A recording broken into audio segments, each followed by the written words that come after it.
ఉట్టి కొట్టక ఎగరనేనమాట. ఇక కొండకి ఎగిరినట్టేనట. హైదరాబాద్‌లో ఒలింపిక్స్ నా లక్ష్యం. క్రీడల్లో సత్తా చాటితే ప్రభుత్వ ఉద్యోగం.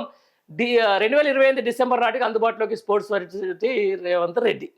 గతంలో ఇదే కాంగ్రెస్ ప్రభుత్వం కామన్‌వెల్త్ గేమ్స్ అని ఒకటి నిర్వహించింది. మీకు తెలుసో తెలియదో. ఢిల్లీ వేదికగా. దాదాపు అదే దాన్నే కామన్‌వెల్త్ స్కామ్ అంటారు అప్పుడు. సురేష్ కల్మాడి యొక్క చైర్మన్‌గా ఉండి దాదాపుగా 75,000 కోట్ల రూపాయలు అప్పుడే స్కామ్ జరిగింది. అది ఇప్పటికీ కొనసాగుతా ఉంది.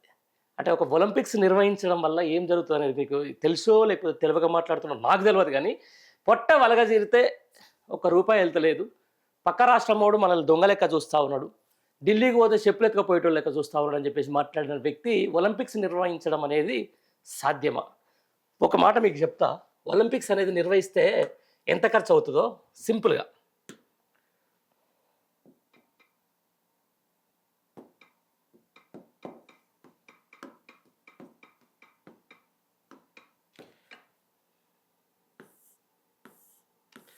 How much does Olympic cost అనుకుందాం. అంటే almost 5.2 billion for summer games of US, 393.1 million for the winter games. Cost of Olympic games అంటే 5.2 బిలియన్స్. అంటే ఎంతనో మీరే లెక్క పెట్టుకోండి.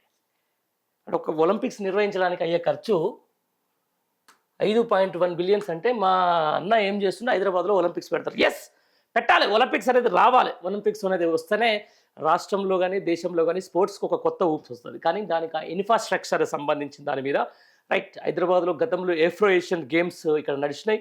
గచ్చిబౌలి లాంటి అద్భుతమైన స్టేడియం ఉంటుంది మనకు. యూసఫ్గూడలో స్టేడియం ఉంది, సరూర్నగర్లో ఒక స్టేడియం ఉంది, ఘనత వహించిన ఎల్బీ స్టేడియం ఉంది మనకు. తర్వాత చాలా అద్భుతమైన స్టేడియాలు ఓయూ యూనివర్సిటీలో స్కేటింగ్ సంబంధించిన దాని ఉంది. ఎంతో మంచి ఇన్ఫ్రాస్ట్రక్చర్ ఉంది. జింకానా ఇవన్నీ ఉన్నాయి. కానీ దానికోసం ఎంత విజన్ కావాలి? రావడంతో తెలంగాణ అనే ఒక ఏమంటారు దాన్ని అప్పుల రాష్ట్రంగా చూసి శ్వేతపత్రాలు విడుదల చేసి కనీసం ఇక్కడ ఇన్ఫ్రాస్ట్రక్చర్ పెంచకుండా జిఎస్డిపి పెంచకుండా 30 నెలల పాటు టైంపాస్ చేసిన రాష్ట్ర ముఖ్యమంత్రి ఒలింపిక్స్ నిర్వహిస్తాడంటే దేంతో ఉన్న వాళ్ళు నాకైతే అర్థం కావట్లేదు.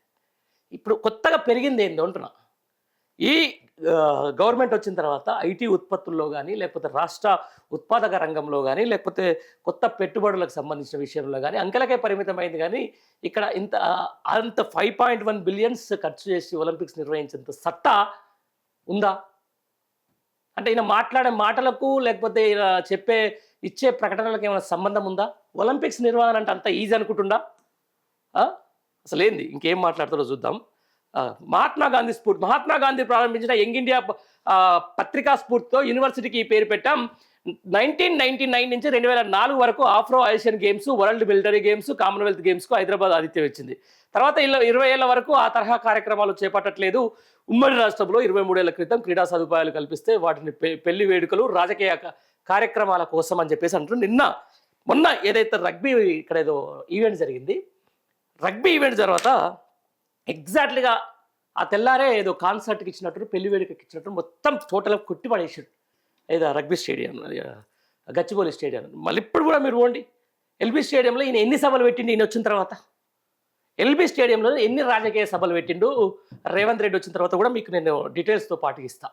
ఏమనంటే ఉద్యోగ నియామక పత్రాలు అలానే, ఆ తర్వాత ఇక ఈయన చేసే అన్ని పనులకంతా మొత్తం ఎల్బీ స్టేడియం వేదికనే చేసుకొని పెట్టుకుంటాడు. అదొక గచ్చిబౌలి స్టేడియం అయితే అదొక కమర్షియల్ ఆస్పెక్ట్ అయితే ఈ ప్రభుత్వానికి అయితే. ఎవ్వరు ఒక మంత్రి బంధువులు అక్కడే పెళ్ళిళ్ళు చేసుకుంటారు. ఎమ్మెల్యేకి సంబంధించిన వాళ్ళు, కార్పొరేషన్ చైర్మన్లకు సంబంధించిన వాళ్ళు అక్కడే బర్త్డే వేడుకలు చేసుకుంటా ఉన్నారు. మొత్తం అట్లాంటిది ఏది చెప్తాడో అది తూచా తప్పకుండా పాటించకపోవడం అనేది రాష్ట్ర ముఖ్యమంత్రికి ఉన్నటువంటి ప్రధానమైన లక్ష్యం అని చెప్పేసి కూడా వస్తుంది. దీని ఒకసారి మనం చదువుదాం, మొత్తం టోటల్గా మీకు కూడా అర్థమవుతుంది.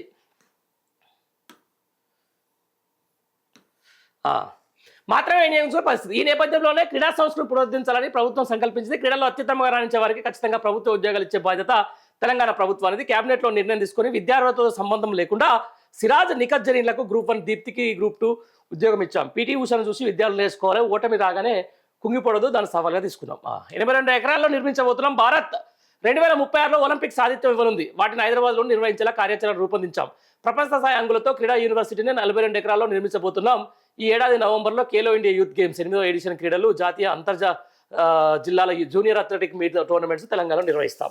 హాకీ ఇండియా లీగ్, ప్రపంచ pickle ball league, archery premier league, tennis premier league పోటీలకు ఆతిథ్యం ఇస్తాం. ఒలింపిక్స్లో ప్రపంచ దేశాలతో పోలిస్తే భారత్ అత్యంత వెనకబడింది. ప్రభుత్వాలకు ఒక విధానం లేకపోవడం ఇందుకు కారణం. అప్పుడప్పుడు పీటీ ఉషా, దీప్తి, నిఖత్ జరీన్, సిరాజుద్దీన్, గోపిచంద్ లాంటి క్రీడాకారులు దేశానికి పేరు తీసుకొచ్చారు. పీటీ ఉషా ప్రతిభే ఆమెను రాజ్యసభ సభ్యురాలు చేసింది. ప్రపంచ దేశాల్లో భారత క్రీడల్లో రాణించిన దేశంగా గుర్తింపడం లేదని చెప్పేసి ఏదో వస్తుంది.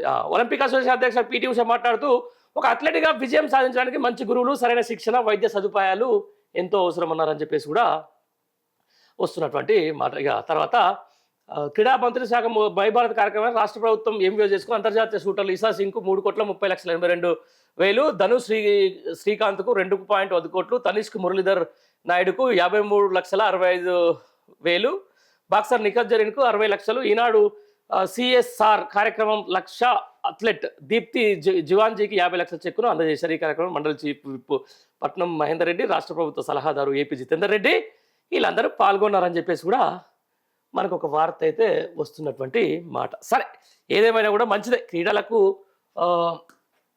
పెద్దపీట వేయాల్సిన అవసరం ఉంటుంది. బట్ కాకపోతే ఈయన వేస్తుందంటేనే నాకు నమ్మబుద్ధి అయితే లేదు. ఎందుకంటే ఇలా కథ వేరే తిరుగుంటుంది అంతా.